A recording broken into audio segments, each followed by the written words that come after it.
करणार आहे ती सुनील माने यांच्यापासून. ती याच्यासाठी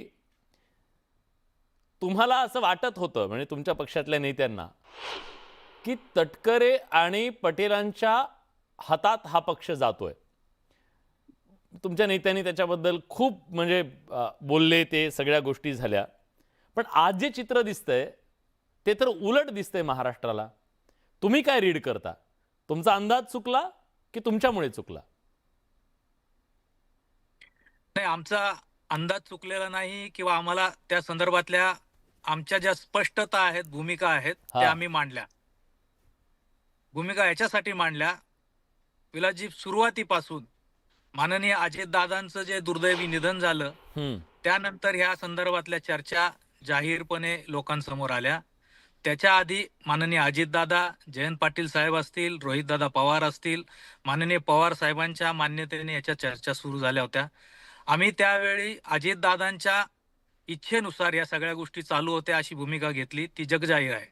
हा. यानंतर ज्या काही चर्चा सुरू झाल्या, आता आपण पाहिलं असेल, सुनील तटकरे साहेब परवा दिवशी म्हटले की आता मला ही माहिती होती की ही भूमिका होती अजितदादांची. त्याआधी ते म्हटले की आम्हाला माहीत नव्हतं. आत्ता जे आपण आपल्या रिपोर्टमध्ये दाखवलं, सुनेत्रा वहिनी माननीय उपमुख्यमंत्री आहेत राज्याच्या आणि राष्ट्रीय अध्यक्ष आहेत अजितदादांच्या पक्षाच्या. हा. त्यांच्या स्वागतासाठीही त्यांचे जे प्रमुख पदाधिकारी दोन आहेत, एक कार्याध्यक्ष होते, एक प्रदेशाध्यक्ष आणि लोकसभेचे खासदार आहेत.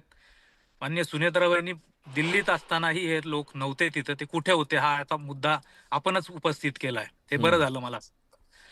याच्यातला आता विधानसभेचं अधिवेशन असताना विधिमंडळाचं माननीय रोहितदादा पवार यांनी जो मुद्दा मांडला की फेब्रुवारीमध्ये 16 फेब्रुवारीला एक पत्र गेलं प्रफुल्ल पटेल साहेबांच्या सहीने निवडणूक आयोगाला की यांचे अधिकार सगळे आमच्याकडे आहेत आणि आम्ही ठरवू तसं. सुनेत्रा वहिनींनी त्याचं करेक्शन केलं की सगळं नलिफाय करून मार्च मधलं आमचं पत्र ग्राह्य धरावं, त्यात जी कार्यकारिणी आहे ती सगळी पाहावी आणि त्यानुसार ह्या संदर्भातल्या सगळ्या आता चर्चा चालत. त्यामुळे आपण आज हा मला घडामोड सांगू नका सर, घडामोड सांगू नका, मला त्याचा अर्थ सांगा. याचा अर्थ त्यांचे असा पद आहे, जेव्हा नसतात कार्यकारिणीच्या समोरच्या, त्याचा अर्थ काय? महाराष्ट्रानं काय घ्यावा? आणि याचा मी तर थेट सवाल विचारतोय, राष्ट्रवादीतलं यांचं अस्तित्व धोक्यात आलंय का? हा मेसेज आहे का? काय सांगा? नाही, मी याच्या घडामोडी याच्यासाठी सांगत होते की त्याची पार्श्वभूमी लक्षात हवी. मला हा. असं दिसतंय माननीय सुनेत्रा वहिनींनी पक्ष आपल्या बरोबर ताब्यात घेतलेला आहे. व्यवस्थित त्याची सगळी काही यंत्रणा आपल्या ताब्यात आहे. जे काय सबमिट केलं इलेक्शन कमिशनला, याच्यावरून ह्या 2 जणांची जी काही पदं आहेत ती ऑलमोस्ट नाही अशा पद्धतीचं ती व्यवस्था करून ठेवली की त्यांचं अस्तित्व पदांचं नाहीये.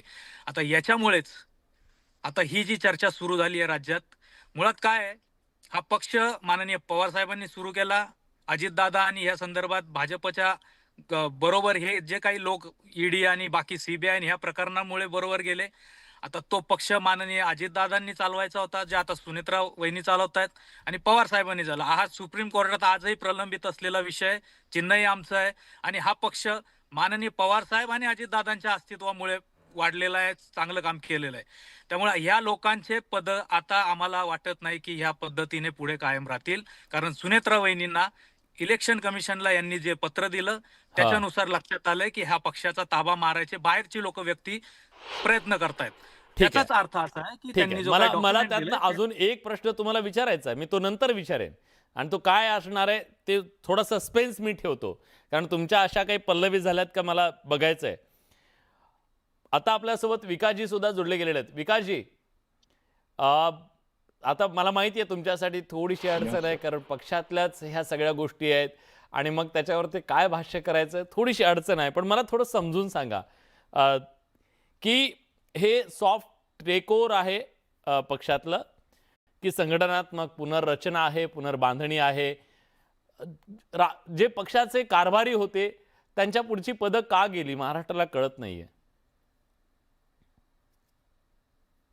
विलासजी, हम्म. कुठल्याही पक्षामध्ये ज्या वेळेस खरं तर पक्षाच्या अगोदर मला हे सुद्धा सांगावं लागेल की माननीय अजितदादांच्या अकाली जाण्याने पक्षावरती जी परिस्थिती निर्माण झाली ही संपूर्ण महाराष्ट्राने पाहिलेली आहे. आणि म्हणून पक्षांतर्गत सुद्धा काही घडामोडी होत असतात, पक्षामध्ये काही बदल होत असतात. माननीय सुनेत्राताई पवार या राज्याच्या पहिल्या उपमुख्यमंत्री म्हणून शपथविधी घेतल्यानंतर राष्ट्रवादी काँग्रेस पक्षाच्या राष्ट्रीय अध्यक्षपदाची निवड माननीय सुनेत्रा वहिनी पवारांची झाली. यानंतर पक्षामध्ये काही बदल अपेक्षित आहे, पक्षामध्ये नवीन चैतन्य आलं पाहिजे, माननीय दादांचे जे काही स्वप्न होतं त्या पद्धतीने पक्ष पुढे घेऊन झालं पाहिजे आणि म्हणून माननीय सुनेत्राताई पवार यांनी या पद्धतीने काही भूमिका घेतल्या असतील किंवा त्या भूमिका घेत असताना पक्षाची कुठेही पक्षामध्ये काही बदल होत असतात, पक्ष संघटनेमध्ये काही शिस्त लावायची असते, पक्षामध्ये काही चुकीचे होऊ नये म्हणून एक मेसेज सुद्धा द्यायचा असतो. भाकरी फिरवली या माध्यमातून भाकरी फिरवली असं भाकरी फिरव असं नाहीये. पक्षामध्ये जो पक्षातला अंतर्गत जो भाग आहे तो पक्षांतर्गत आहे आणि त्यामुळे इलेक्शन आयोगाला एखादं पत्र देणं ही कायदेशीर गरज असते.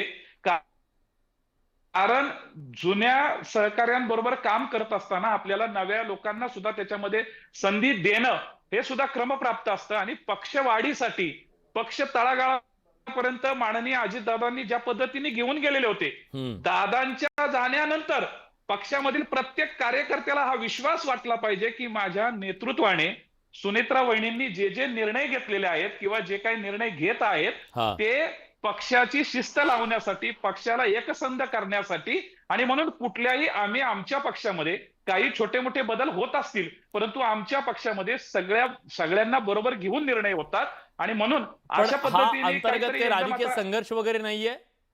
नाही, बिलकुल नाही.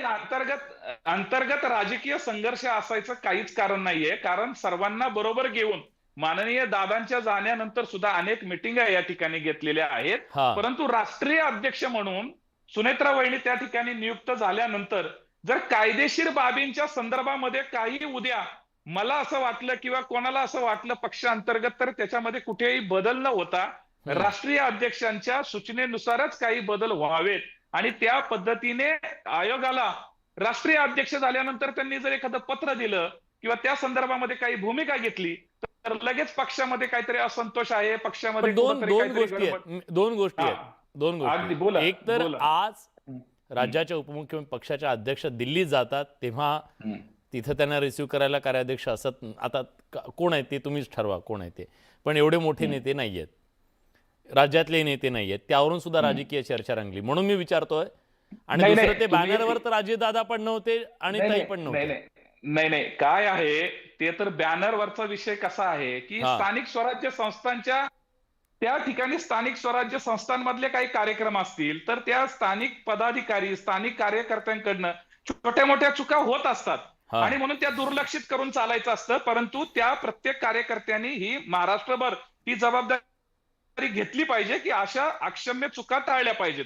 त्या स्थानिक स्वराज्य संस्थांवरती स्थानिक ठिकाणी झालेल्या कार्यक्रमामधली ती चूक आहे आणि म्हणून अशा छोट्या चुकांकडे दुर्लक्षित करून पुढे जायचं असतं आणि म्हणून आमच्या पक्षामध्ये असे लगेच फ्लेक्स वरती 100% माननीय दादांचं स्थान आणि माननीय सुनेत्राताई पवारांचं स्थान हे अबाधित आहे, प्रत्येक कार्यकर्त्याच्या मनामध्ये हृदयामध्ये आहे आणि म्हणून अशा पद्धतीने झालेली छोटीशी चूक ही छोटीशी चूक न म्हणता त्याच्यावरती योग्य ती कारवाई करणं हे तिथल्या जिल्हा अध्यक्षाचे तिथल्या पदाधिकारी त्यांना योग्य त्या सूचना देतील. अशी अक्षम्य चूक किंवा असा कुठलाही असं जे काही नजर अंदाज करता येणार नाहीये परंतु असं होऊ नये म्हणून तो सुद्धा महाराष्ट्रभर जाईल. ठीक आहे. प्रशांत जगताप